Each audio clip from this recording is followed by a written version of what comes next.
Hey guys, Brad Gilmore here. Want to give a big shout out to our title sponsor, Walker Texas Lawyer. If you or a loved one have been injured in an accident, whether that be a car, truck, motorcycle accident, or some kind of other issue, hit up Walker Texas Lawyer at 713-552-1117 or walkertexaslawyer.com. Oh, Brad, what have you done now? Broadcasting live from Houston, Texas, and around the world.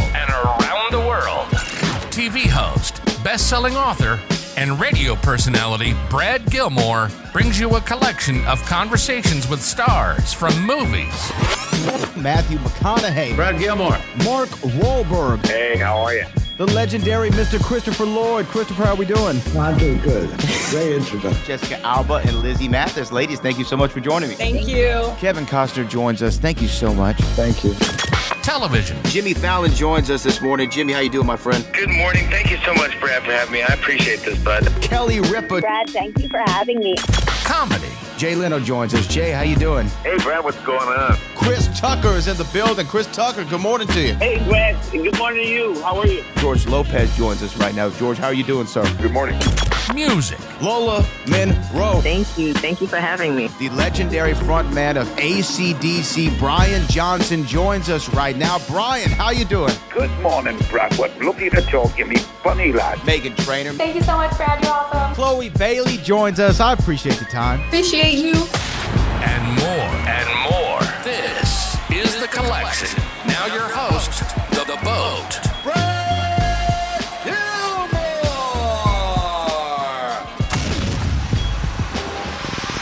Yeah, Brad Gilmore, ESPN Radio and CW39 in Houston. Matt, Eliza, Jimmy, thank you so much for taking the time. Congrats on the show, guys. Thank you. Much. Hey, look, let's start with, I always love the germ of the idea, Matt, like where this all came from, the point of origination for you. Where was it that this entered your mind and you go, boom, I'm making Haunted Hotel? Yeah, I mean, it happened when I was a writer on season 2 of Rick and Morty, where, you know, we were telling a lot of sci-fi stories, and I love sci-fi, but I've always loved horror more, watch all the horror, read the horror books, play the horror games. And the kind of, just mercenary start was like, I want to do Rick and Morty, but horror. And then it, over the course of a few years, grew into something, I think, more specific than just Rick and Morty for horror. You know, there's a family in the haunted hotel, but telling stories that are a little more based in emotion and riffing on all these different horror concepts. But that's where it started. It started from a show I was on, and I wanted to do something a little different. Well, Eliza, Jimmy, from a voice actor standpoint, I know if you're working on a different kind of show where it's live action, you have that ability to riff a little bit, feel the chemistry. It might be different. I feel like in a show like this, you have to be very to the script due to the animation style. How do you kind of adapt to that as an actor, or is that a difficult task at all? I don't think it's not difficult, because if the writing is really good and the character is very defined and fleshed out, it's quite easy because it's all right there. So we'll improv a little, like we'll add a few things, like, you know, they let us do that. We're not shackled to just the words that are on the page. But, you know, for something I learned a long time ago is that if you're improvising and it's not on story, it's not moving the story along, then it's going to get cut anyway. So just kind of stick with what you got and maybe add a few things. Yeah.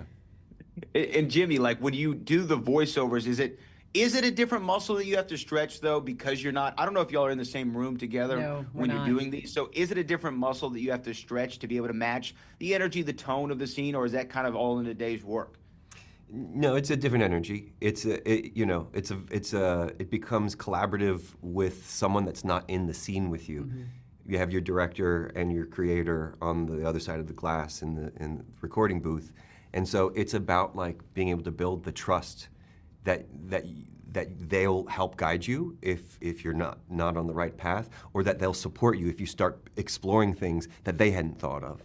So it's its own thing. But if you have a good director and a great director and a great showrunner, it actually is just as fun, if not more fun, than regular acting.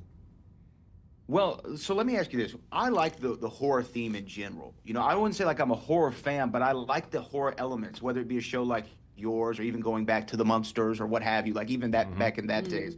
One of my favorite shows of all time, Jimmy, is Psych. and I always think of you when I think of the show Psych. It's my favorite show of all time. But what are y'all's go-to horror-themed television shows or movies that you all like? Matt, if we could start with you. Say shows or movies. Like shows, I love Haunting of Hill House. I liked The Exorcist, which was a network show a few years ago. In terms of movies, I'm watching all of them. I love the most recent Final Destination. I thought that was a lot of fun. I think my favorite horror movie is The Orphanage, which is Bayona, a Spanish horror movie, and an inspiration for a lot of visuals in this show. Eliza, what would you say? I'm not a big horror person, but wait, is 28 Days Later, would that be horror? Yeah, that's horror. Okay, so I think that counts. I just watched 28 Years Later. Yeah, that is also horror. Yeah. But yeah, it's because I just love Jack O'Connell. Sure. Yeah. Oh, he's great. He's so fucking good. And Sinners, he was in Sinners, right? Yep. So Sinners is good too. Okay, Sinners so counts. I like Jack O'Connell in horror movies. Okay, it's a very specific subgenre that we've nailed down for Eliza. That's it. What about you? Well, so James is one of my very best friends. We're brothers, chosen brothers, and our favorite series traditionally is Friday the 13th. So if you notice, there's a Psych episode that's Friday the 13th. There's a Alfred Hitchcock, and Matt's finding all of these. There's the Friday the 13th episode here. So traditionally, my favorite series, Friday the 13th, but for current stuff, Final Destination and its just little design is so satisfying to me. It's so satisfying. Such a great game. Yeah, it's so great. And the opening sequence of this one was just a tour de force, beautiful. But then also, like, I love Beetlejuice. And I love this ability to get into, like, family dynamics, and it's hilarious. But then you're genuinely fucking spooked, excuse me. You're genuinely scared at moments, and that's where we kind of live, I think. And it's I think there is a dearth of what the show has right now, which is, sure, you could call it 4-quadrant, I guess, or whatever, like accessible to everyone. But it's so specific. And it's so, like, nailed down into reality. So yeah, I'm super proud to be a part of this one. Well, you all should be. The show's great, and I really appreciate y'all taking the time with me today. Congrats again, guys. Thank you. Love that voice, brother. I do.